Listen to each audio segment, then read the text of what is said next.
Olá.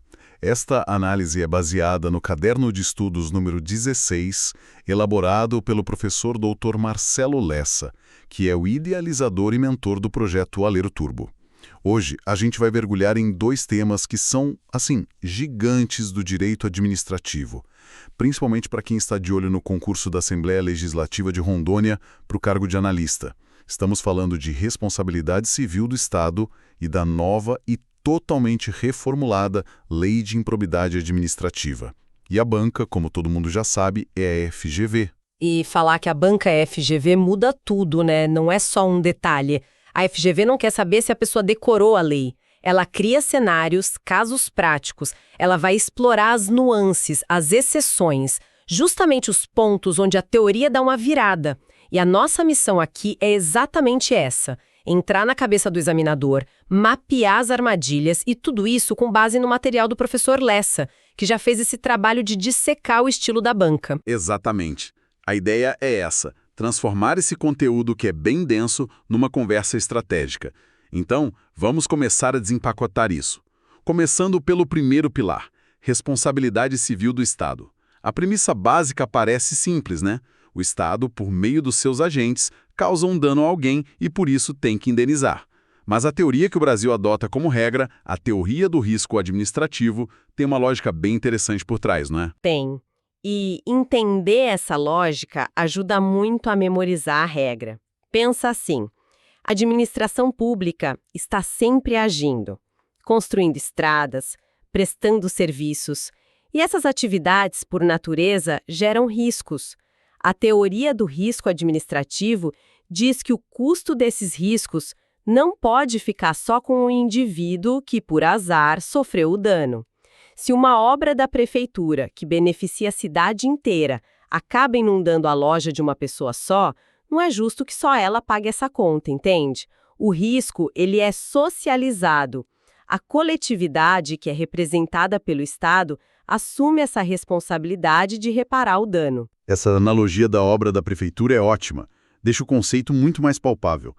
E essa teoria se materializa na prática com a chamada responsabilidade objetiva. É o que está lá no artigo 37, parágrafo 6º da Constituição. Mas o que isso significa na prática? Para o cidadão que sofreu o dano. O que ele precisa provar para ser indenizado? Parece quase fácil demais. E é aí que mora a primeira grande armadilha da FGV. Para o cidadão, o caminho é mais simples mesmo. Ele só precisa provar 3 coisas. Primeiro, a conduta de um agente público agindo em nome do Estado. Segundo, o dano que ele sofreu. E terceiro, o nexo causal, ou seja, a ligação direta entre a ação do agente e o dano. Repara no que ficou de fora: dolo ou culpa do agente. Para o Estado indenizar a vítima, é irrelevante se o servidor agiu com intenção, se foi negligente, não importa. Espera um pouco, isso é contraintuitivo. Quer dizer que o Estado pode ser condenado a pagar uma indenização altíssima, mesmo que o servidor tenha agido corretamente, sem culpa nenhuma? Como se justifica isso? Exatamente. A sua dúvida é a pegadinha da FGV. A justificativa é aquela socialização do risco que a gente falou. A relação aqui é entre a vítima e o Estado. A discussão sobre a culpa do servidor é um problema interno, sabe? Fica para um segundo momento. A banca vai criar uma questão descrevendo um dano claro, e aí nas alternativas ela vai colocar a comprovação da culpa do agente público como requisito. E essa alternativa está totalmente errada e vai eliminar muita gente desatenta. Entendi. Então a culpa do servidor fica para depois. Mas essa responsabilidade do Estado de pagar, mesmo sem culpa, não é um cheque em branco, imagino eu.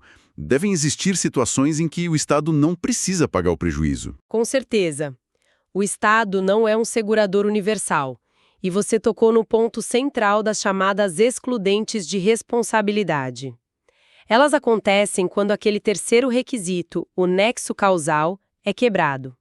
As duas principais são a culpa exclusiva da vítima, tipo alguém que se joga na frente de uma viatura de propósito, e o caso fortuito ou força maior, que são eventos externos, imprevisíveis, tipo um raio que atinge a rede elétrica. Nesses casos, o dano não foi de verdade causado pela atividade do Estado. E aqui eu sei que a FGV adora um jogo de palavras. A diferença entre culpa exclusiva E concorrente é um desses pontos, né? Crucial. Culpa exclusiva da vítima, como no exemplo da pessoa que se joga na frente do carro, afasta totalmente a responsabilidade do Estado. Já a culpa concorrente, onde tanto o agente do Estado quanto a vítima contribuíram para o dano, aí não. Ela não afasta a responsabilidade, ela só reduz, atenua o valor da indenização. A FGV adora criar um cenário de culpa concorrente e afirmar nas alternativas que o Estado fique isento. É uma troca sutil, mas que muda tudo. Certo. Tudo isso que a gente falou até agora parece se aplicar a uma ação do Estado. A viatura que bate, a obra que causa o dano. Mas e o que me parece mais complicado, e talvez mais comum, é quando o Estado deixa de fazer algo. Um buraco na rua que não é tapado, uma fiscalização que não acontece. A lógica é a mesma? Não, e essa é uma virada de chave fundamental. Para a omissão, a regra geral é outra. E a responsabilidade fica, assim, mais difícil de ser provada pelo cidadão. Aí a gente entra no campo da responsabilidade subjetiva, que se baseia na teoria francesa da faute au service, a falta do serviço. Não basta o Estado ter se omitido. A vítima precisa provar que o serviço público não funcionou, funcionou mal ou atrasou, por culpa da administração. Ou seja, tem que provar que houve negligência, imprudência ou imperícia. Pode dar um exemplo prático dessa falta do serviço? Claro. Imagina uma ambulância que demora 2 horas para chegar num chamado por pura desorganização e isso agrava a saúde do paciente. Ou um buraco perigoso numa via expressa. Ele é reportado várias vezes, mas a prefeitura não faz nada por meses, até acontecer um acidente. Nesses casos, o serviço existia no papel, mas na prática ele falhou. É essa falha, essa culpa do serviço, que a vítima vai ter que provar. E aqui o material do professor Lessa aponta uma exceção que a jurisprudência criou e que, olha, FGV ama. A regra é: omissão gera responsabilidade subjetiva. Certo. Mas, quando o Estado tem um dever específico de agir e ele falha, a responsabilidade volta a ser objetiva. O exemplo clássico é a morte de um detento dentro de um presídio. O Estado tem um dever específico de garantir a integridade de quem está sob sua custódia. Se um preso morre lá dentro, presume-se a falha nesse dever. A omissão foi específica e a responsabilidade é objetiva. A família não precisa provar a culpa do sistema. Nossa, isso é muito importante. E para a gente fechar esse bloco, vamos voltar naquele ponto da culpa do servidor? O Estado pagou a indenização para a vítima. E agora? O servidor que causou o dano sai ileso. De forma alguma. É aí que entra a ação regressiva. Depois de indenizar a vítima, o Estado se volta contra o agente público que causou o dano e cobra dele o ressarcimento. E aqui está o detalhe final. Nessa ação de regresso, a responsabilidade do servidor é subjetiva. O Estado, agora como autor da ação, vai ter que provar que o seu servidor agiu com dolo ou culpa para poder reaver o dinheiro. Isso fecha o ciclo, sabe? Protege o cidadão, mas também protege o servidor de boa-fé. Perfeito, o ciclo se fecha.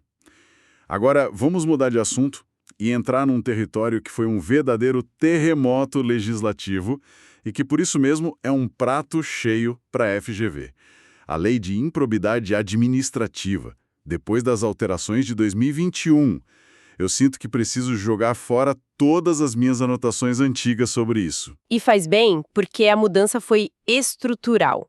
O ponto de partida para entender a nova lei, a mudança mais radical de todas, está no elemento subjetivo.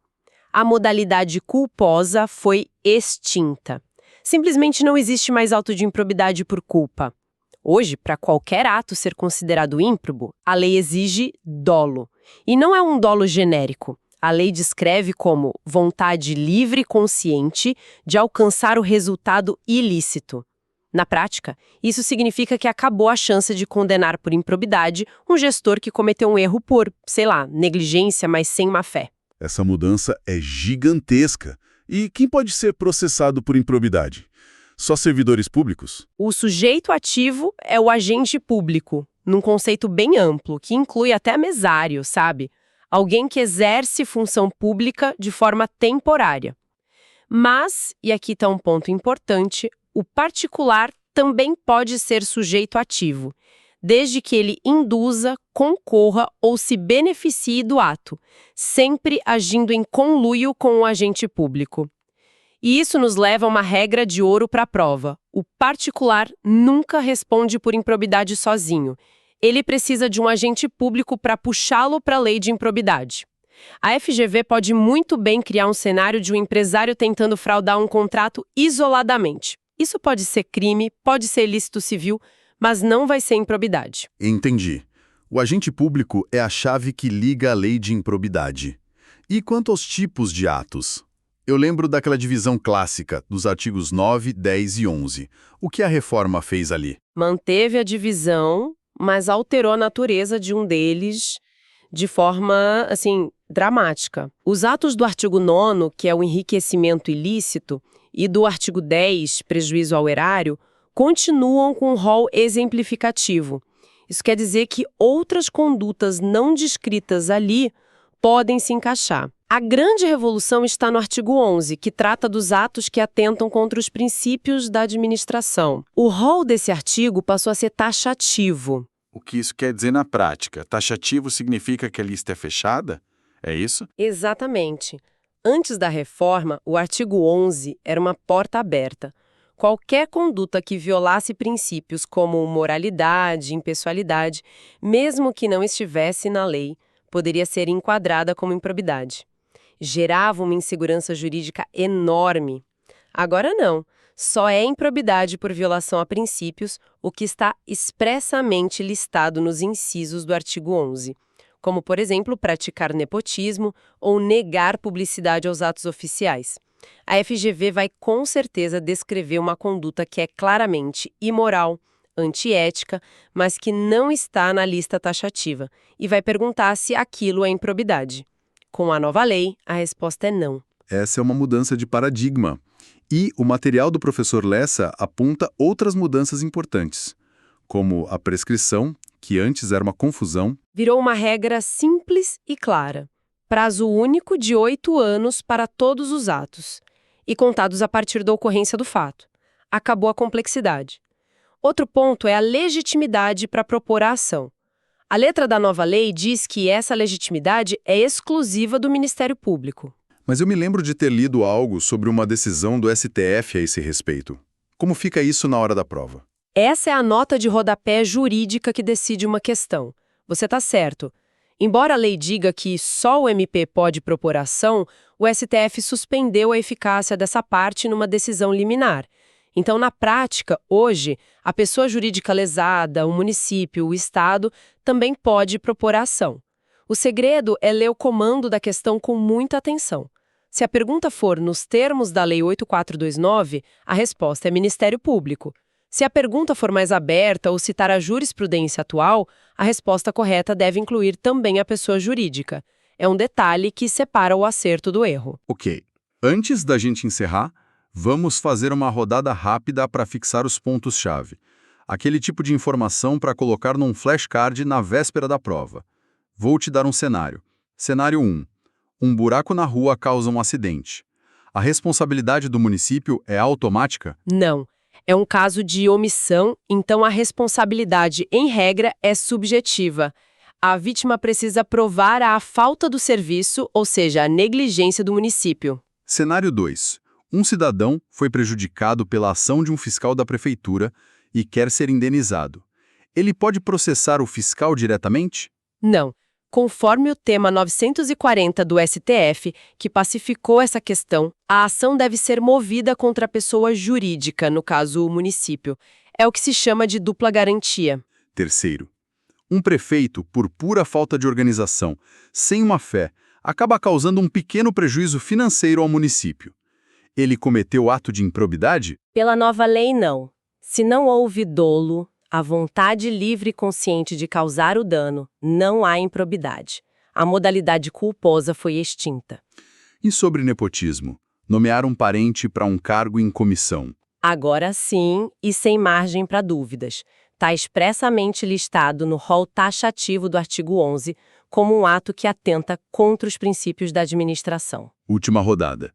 Um servidor foi processado criminalmente e absolvido por falta de provas.